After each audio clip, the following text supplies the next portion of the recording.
We're Heidi and Holly, sisters who have always shared a spirit of adventure. When our planned trip to hike the Grand Canyon rim to rim got postponed, we looked for a plan B. And it didn't take us long to find it. Iceland. So here we are. Planning our Iceland adventure. I know. I'm so excited. What are you most excited for? The hiking. Yeah. I don't know. I think the highlight too. Yeah. Just being out in the middle of nowhere. Yeah. In a place that looks like another planet. I'm also excited for you to see the Capitol. It's so cute. Yeah, me too. I want to lay down on that rainbow road. Wait, you can. how many cars go by? No cars. There's no cars in the window. You can totally do that. Like starting in Reykjavik, going up to Snæfellsnes, going down to the Reykjavik area. It's going to be amazing. Into the Highlands. That's what I think we're both most excited for. Yes. And then coming back down and then back into the peninsula with the airport, which is like an amazing area with all this like geothermal stuff and the bridge between the continents. Yeah. Oh, also we're snorkeling. I was just going to ask you, I don't know about the snorkeling, but We're snorkeling between the continents. Iceland. Here we go. Here we go.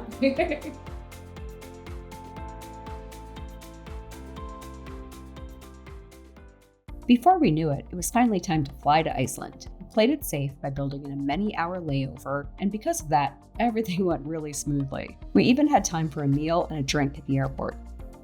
Did you notice that Heidi's $12 drink is so much bigger than my $12 drink? And soon we were off. With full bellies, we departed for Iceland on the red-eye. At the airport, we had one mission: to secure some alcohol at the duty-free shop. Our second priority was the rental car. We got a super cute 4x4 Suzuki Jimny. She was tough and she served us well on our entire adventure. It was several hours before we could check into the hotel, so we headed off on our first adventure. It's good to be in Iceland on very little sleep. This very ominous world that we have taken a spaceship to. We drove to a viewing point to see the aftermath of the most recent volcanoes in the region. I was lucky enough to have visited Iceland with the Munces in 2022, when the Fagradalsfjöll volcano was erupting. Some would say we got a little too close.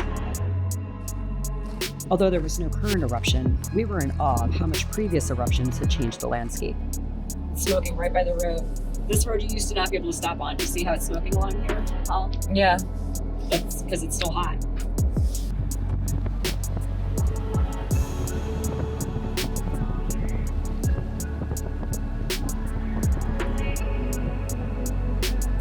I wanted Holly to see Grindvík, a town that has been in my mind since the last time Kevin and I visited Iceland in the summer of 2024, when a volcano caused the town to evacuate. Due to earthquakes causing fissures under the town, Grindvík remains mostly uninhabited to this day.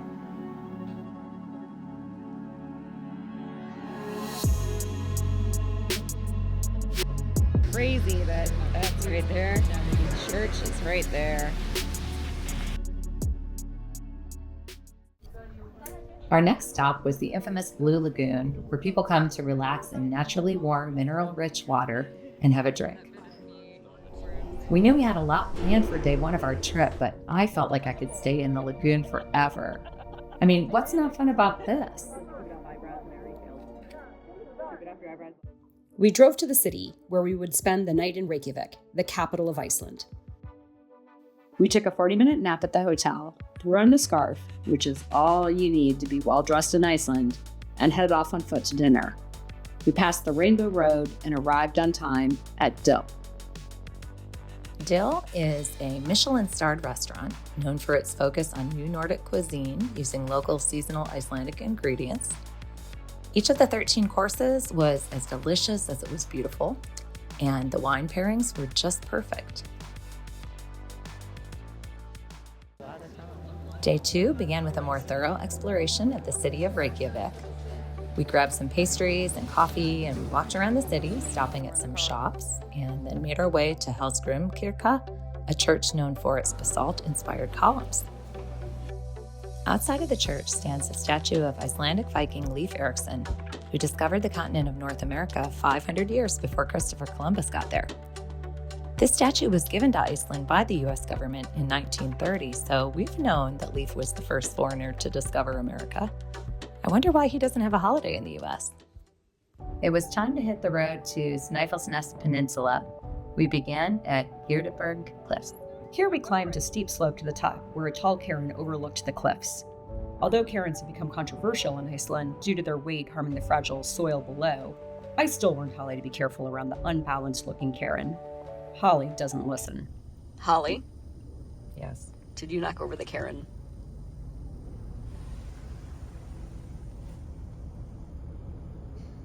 Yep. Great. Our next stop was the Velafos, a waterfall that Heidi and Kevin found accidentally on their last trip here. The landscape was so breathtaking that I cried. I cannot believe that only a handful of people were here to appreciate this. It's not a tourist attraction in any way. It's just complete, unspoiled natural splendor. We hiked behind the waterfalls, and the path on the other side led to even more surprises. It just kept getting better and better. It was hard to leave, but we needed to check into the Foss Hotel, quickly wash up, and rush to make our dinner reservations at Sjaverpak, a cute little restaurant that can be spotted in the karaoke scene in the movie The Secret Life of Walter Mitty. The restaurant was charming and the meal was great, but the night had only just begun. All right, it is 8:15 p.m. and we are heading out to do the southern half of Snæfellsnes.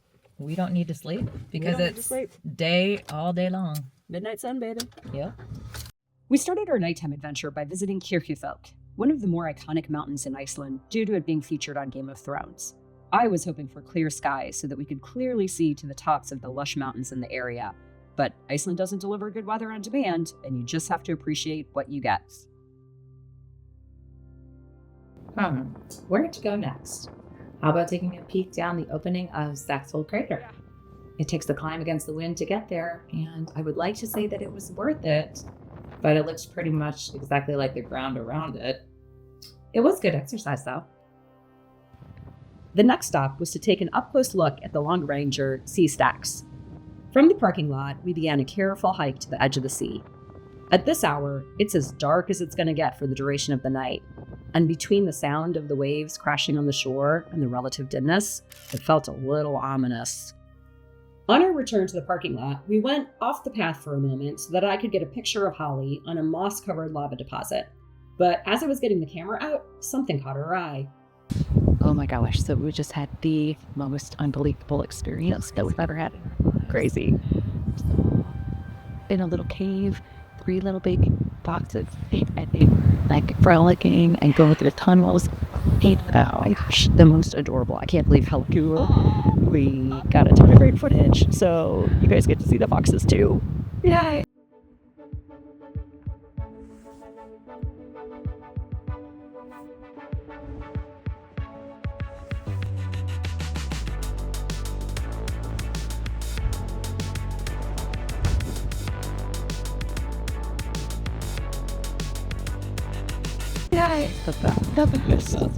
The past totally worth staying out late in the midnight sun. We're going to do this every night now. Right? That's what we'll say. Boxes all the time. Whew.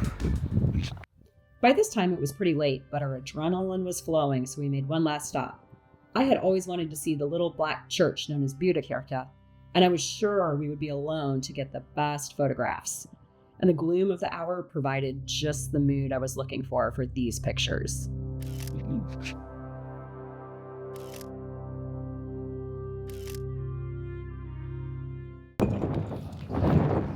Yeah, it's 2 a.m. It's after 2 a.m. Yeah.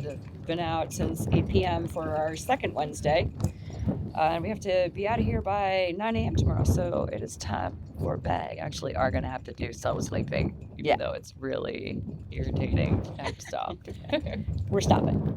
Bye. After 3 or 4 hours sleep, we enjoyed a quick traditional Icelandic breakfast at the hotel, and we headed out to the 3.5-hour drive to the Reykjavik region. But first, we had to deal with this. We call this karma for parking in an illegal spot at the Foss Hotel. Not cool, birds. Not cool. Not cool. I don't think I can live with it. No. Do you want to? Yeah. All right. Yeah. Sorry, man. Sorry.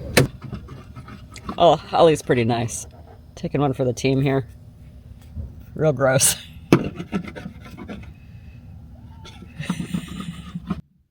We also got to experience this, which blew my mind a little bit. It's going through a body of water. Yeah. Iceland has an extensive system of long underground tunnels, and we were excited and a little nervous to experience one on our way to lunch.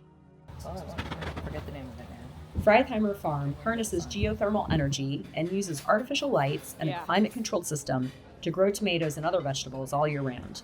They are best known for their tomato plants, and it was a treat to eat tomato bisque and drink tomato beer at the restaurant right inside of the greenhouse. We could even snip the basil, which was growing at our table, right into the soup. And as you can see, we were in the company of natural pollinators too. Everything and everyone works together on this sustainable farm. After lunch, we checked into my favorite hotel in Iceland, Hotel Geyser. We had a nice dinner and went outside to explore on foot. The hotel sits literally opposite the Geyser geothermal field. Steps away from the hotel door, we witnessed steaming ground, bubbling hot springs, and mineral-tinted soil. This geyser was not dormant. In fact, it erupted every 5 to 10 minutes. Heidi dared to stand near it, but with my back turned and not flinch. She knows I can't say no to a dare. You did so well. You did so well. Well, bonus. Bonus on the back end. When we were getting ready to leave, we noticed these British researchers setting up some kind of equipment. And thanks to my dad, the man who ignited my love of science, I had to go over and ask why. And he was very happy to explain. My name's Angus Aldis. I'm a PhD student at the Open University as part of the Astrobiology OU research group, and I'm coming to you from southwest Iceland. It is like Iceland and places like Iceland on Earth to figure out what type of processes are occurring on those other planets and moons, and sort of what information we can gather from these to understand how things work, essentially. And then we've got other people in the team looking at that elemental chemistry and more towards what elements are in the spring and are they in the ambient air as well. That's awesome. It's really cool. It is very cool. The next morning, we left the Reykjavik area to begin the harrowing drive to base camp in the Highlands. But first, we made a couple of stops along the Golden Circle because something we do here in Iceland needs to be conventional. This is the big one! Gullfoss is a big tourist attraction, but it's worth seeing. Local environmentalists kept it from being harnessed for power, and instead the waterfall is left untouched for future generations to appreciate its natural beauty. After that, we stopped for ice cream at a local dairy farm, where the cows can watch what became of their milk donations. I tried the licorice-flavored ice cream. Salty licorice, very different from what we have here. It's a very popular flavor in Iceland. Farm has to have a farm dog. Every farm needs a dog. Then he gets extra ice cream. I bet he does. Barrofoss was less crowded and, in my opinion, more beautiful. It's the silica in the water that causes the bright blue color, just like in the Blue Lagoon. The only imperfect part of the visit was the midges. Freaking midges. Midges. We're fueled up and heading into the Highlands. We're doing it. This 3-hour drive on unpaved roads proved to be the toughest and most remote leg of our trip. We're on kind of a rocky road. Pretty rocky. You can't really tell from the video, but it was a very bouncy ride into the mountains. It was a rough couple of hours and a huge relief to arrive at the Highlands with our spines still intact.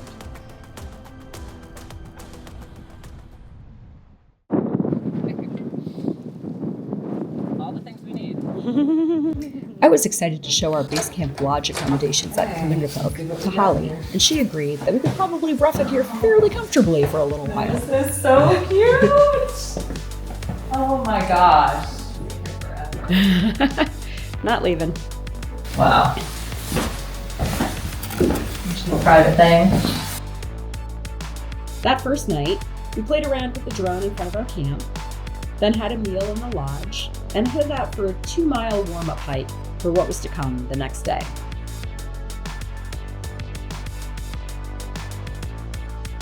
On the hike, I was able to demonstrate something I had been telling Holly. In Iceland, you can drink cold, clear water straight from glacial streams. It's the best water in the world. I just pulled that out of this waterfall. It's completely clear and amazing. We followed along this river to a natural hot springs that we took a dip in. It was every bit as relaxing as the Blue Lagoon, just less blue, but still very clean and refreshing. As was the champagne that we used for our free mountain summit toast. Cheers. Cheers. Go.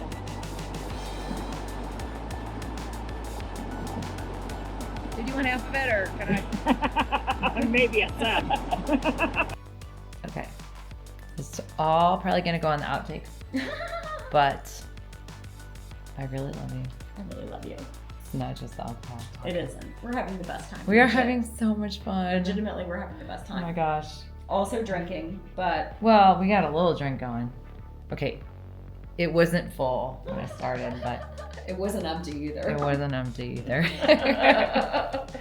It's just like, check out our situation here. This is the best day of my life. Plus when I married Johnny. Good save, Holly. Good save.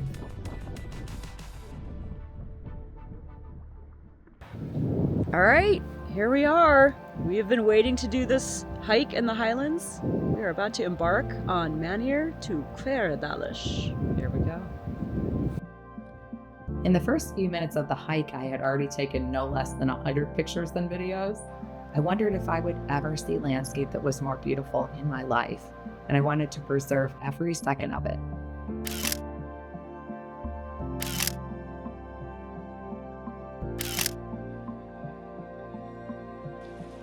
Well, we are deciding to hike this backwards because, the first thing we come to is this crossing in what I'm sure is 38-degree water. So we would rather do that on the way out. All right, back to the top we go. One of my favorite things about Iceland is that the landscape changes from looking like one alien planet to another from minute to minute. And the hike to the top of Mount Rainier was no exception. Sometimes there were hot lava fields to avoid. Other times, the rocks were big-time ankle twisters. We have gotten to the crampon part of this journey because we are about to go up the snowy peaks. Yeah, I just tried it and it's really slippery. Spikes on. Also, you know how in the 70s they would scare kids about quicksand? That was one of the big dangers. Well, kind of that's what this area is. So, no, I don't. We're going to be balancing on rocks till we get in the snow. Yeah, that was gross.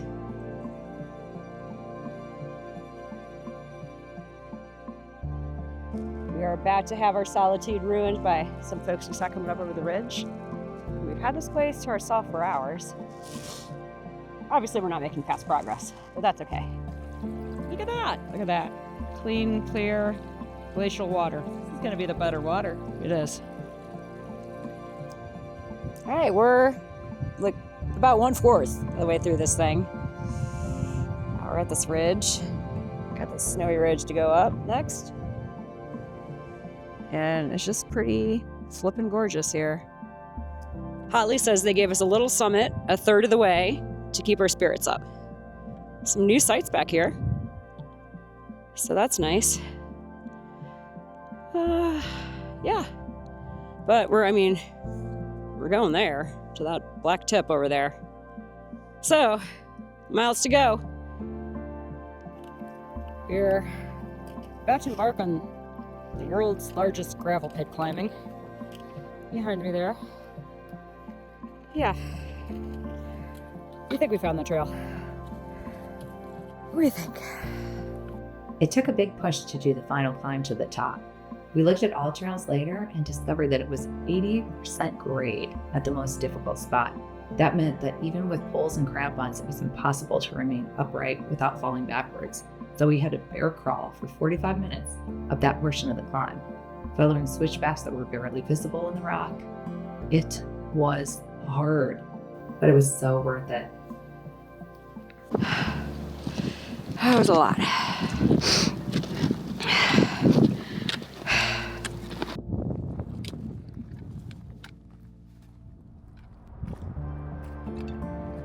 Unfortunately, we were not rewarded with the hike's most beautiful views at the top because that is when the storm decided to move in.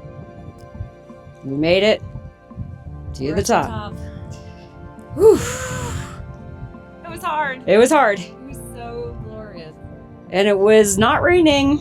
Although it might. It's definitely raining now. We're gonna go hunker down a couple 100 yards that way, under some shelter, put on some rain gear, eat a snack, regroup, and head down. Maybe have a toast. There we go. Cheers at the top. Cheers at the top. Woo! Sorry about the liver. Oh, Holly. I don't go that far. Scott.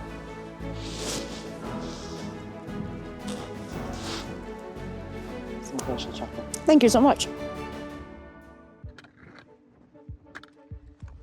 Going back down the 80% grade was easier on the lungs, but harder on the backside. This portion of the mountain required a combination of a crab walk maneuver and an outright slide. Check out that angle and the fear in Holly's eyes. Me, I was just having a good time. Well, maybe. But let's not forget the trip across the ice slope portion that was at a 45-degree grade. Who went first and crushed it entirely? You guessed it. Yours truly. Okay, this part was really scary because it's really a big incline and a lot of snow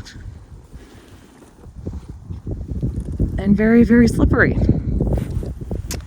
But we put the crampons on and we did it. And Heidi still has a little bit of time that she could die, but I'm pretty safe over here. I think she's gonna make it too.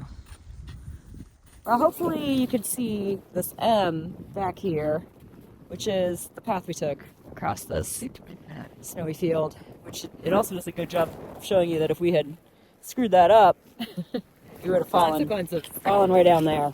Gone down there. Coming back down. The rest of the climb down was pretty much everything in reverse, except that we found a way around the river that we didn't want to cross. At that point, the goal was less about the adventure and more about finishing. We did take a moment to report just how thick some of the snow cliffs were.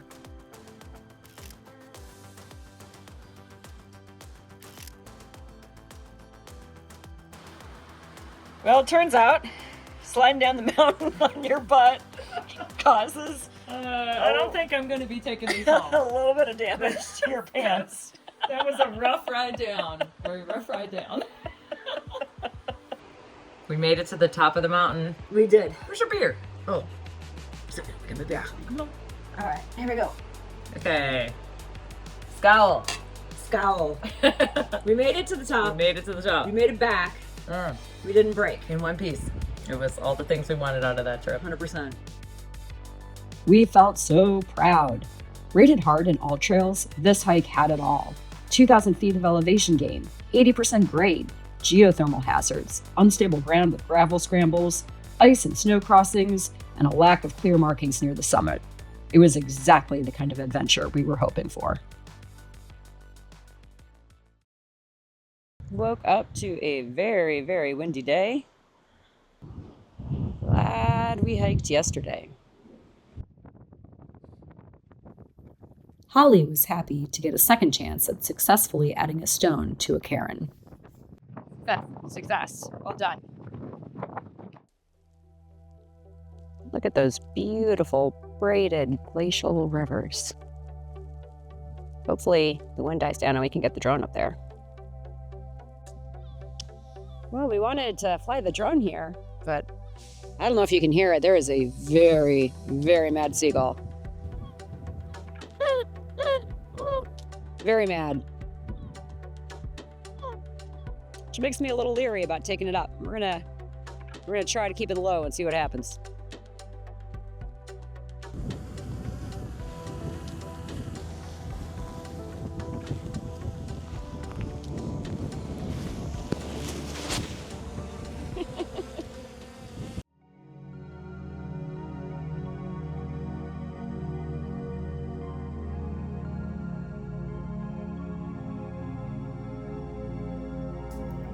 Jonathan Livingston left us alone long enough to get a few good minutes of drone footage, and for that we were grateful, because wow, sometimes a bird's eye view makes this kind of a difference. Braided glacial rivers in Iceland form when meltwater from glaciers like Vatnajökull flow into wide, flat land. The water carries a lot of sand and gravel, and when it slows down, it drops the sediment. This makes the river split into many smaller channels that twist and cross over each other.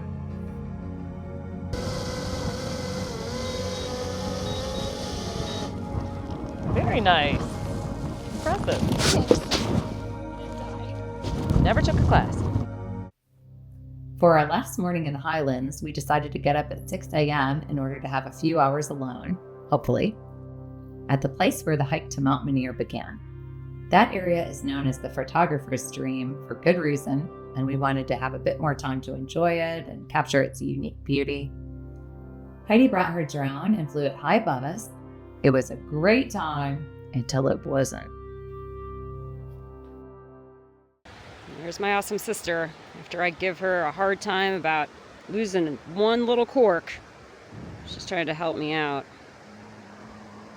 Because I lost my drone. Yeah, it sucks. But there weren't any. Taking video of Good Samaritans helping. This kind soul tried to use his drone to find my drone. He spent a lot of time, but without luck. But I really appreciate your help. That's very nice of you. I'll send you the bill. We had a screenshot of the last image that the drone captured before crash landing somewhere, and we tried to align that image with what we were seeing from various vantage points, which is trickier than it seems. After a few hours, Heidi began to come to terms with the fact that she and the drone were not likely to be reunited. We've experienced all the emotions today. The joy of being out here in the beauty, the tragedy of losing the drone, the happiness of having people from Thailand help us find the drone, not finding the drone, sadness again, starting to leave, Holly thinking it's right here after doing some picture analysis. And look it's right here. Oh, did I thank you? And it's accessible. Just be careful. This is so great. Okay. How about I do it? All right. Forgive me, John.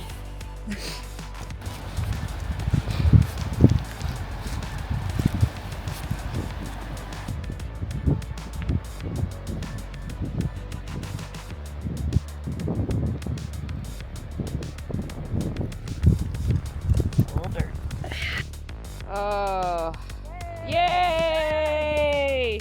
Woo! Nice work. Oh yeah. You look so graceful. She's back.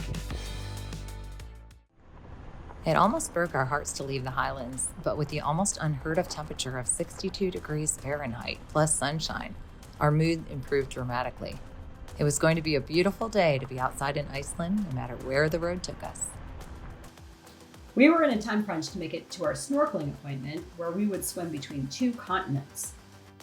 But we still made a few super quick stops, took some video, and snapped a few pictures. So we have just spent 2 hours on a very, very bumpy road with lots of people passing us in a very tight situation. Very stressful for the driver and the passenger. We feel like we can't do it for 1 minute more. We're just gonna give up. We're done. Oh wait, what is that up ahead? Is that what I think it is? Let's hope so. That looks like pavement. Oh, 35. We love you now.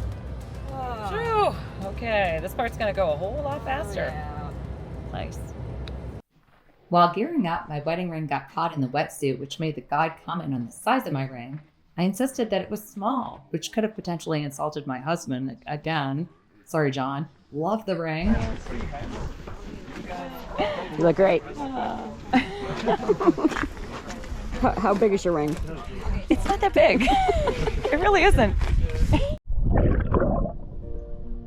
Snorkeling in Iceland was an incredible experience. We were floating in a narrow, crystal clear fissure between the North American and Eurasian tectonic plates. Even though the water was near freezing, the dry seats kept us warm while we drifted slowly over deep blue cracks and moss-covered lava walls. It was quiet, peaceful, and a little surreal, like hovering in liquid air between two continents. That was so incredible.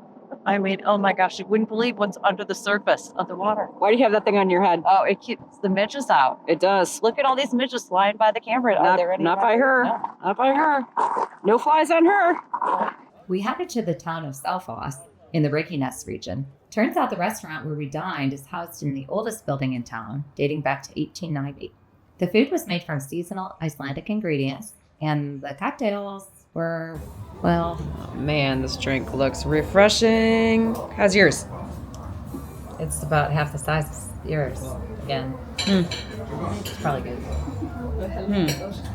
Yeah. Well, cheers. After that, we walked around Selfoss for a bit and had a drink in an outdoor sports bar while we watched a little of what the rest of the world calls football. That night, we retired at the Greenhouse Hotel, where Heidi nerded out over some Pantone paint swatches named after Icelandic locations. Oh, that's a good Sometimes one. you just have to let Heidi be Heidi. Reynisfjörna. The next day, we had an early breakfast and then headed back into Reykjavik to explore the capital a bit more. Hey, so we're at the Phallological Museum. You're going to see a lot of anatomy and representations of anatomy. Thank you. Horse is nothing. As educational as the Phallological Museum was, it was even more interesting to read about the Iceland's Women's Day Off, which was the major protest that took place in Iceland on October 24th, 1975. On that day, about 90% of Iceland's women stopped working, both in their paid jobs and at home, to show how essential their work was to society. They refused to go to work, cook, clean, or even take care of their children for the day. The impact was huge. Schools closed because many teachers were women, businesses slowed or shut down, and many fathers had to bring their children to work. The protest helped raise awareness about gender inequality and the value of women's labor. Little did I know that Kevin and I would be back in Iceland in October on the 50th anniversary of this day. But that's a story for another movie.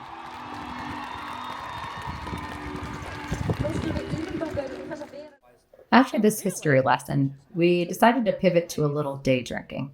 Let's just cheers. Icelandic gin. Heidi's favorite bar.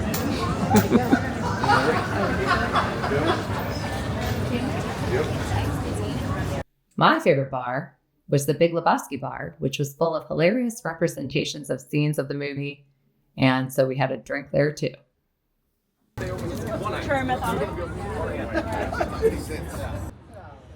Built-in hot dog holders on your table. Nice. It's a big one.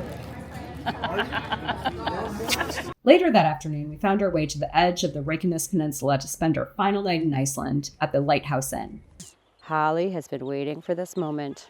She has wanted to say hi to the Icelandic horses. Hey, baby. How are you? You're here. Good to hear. Of course, Heidi wanted to have one last flight of the drone, and we had a lighthouse to explore, so we took advantage of the midnight sun one last time.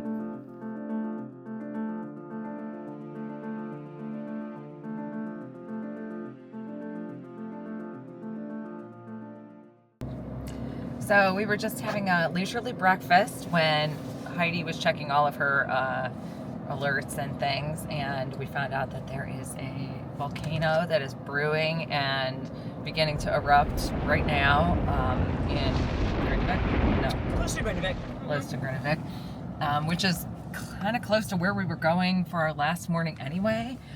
So we're booking it over there. It looks like it's going to be hard to get close to the volcano, especially because it's way off the road and roads are closed and they're not going to let people hike out there right now, but we're just going to see how close we can get.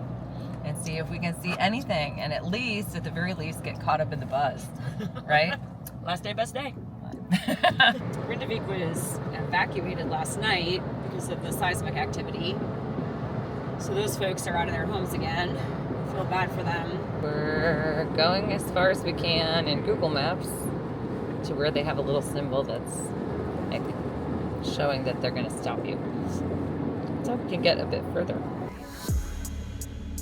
Well, looks like we may have reached the end of the line. We're gonna park and get out and see what we see here. It's all uncertainty. I'm not even sure it's going to be tomorrow. Okay. Might be a few hours, days, week.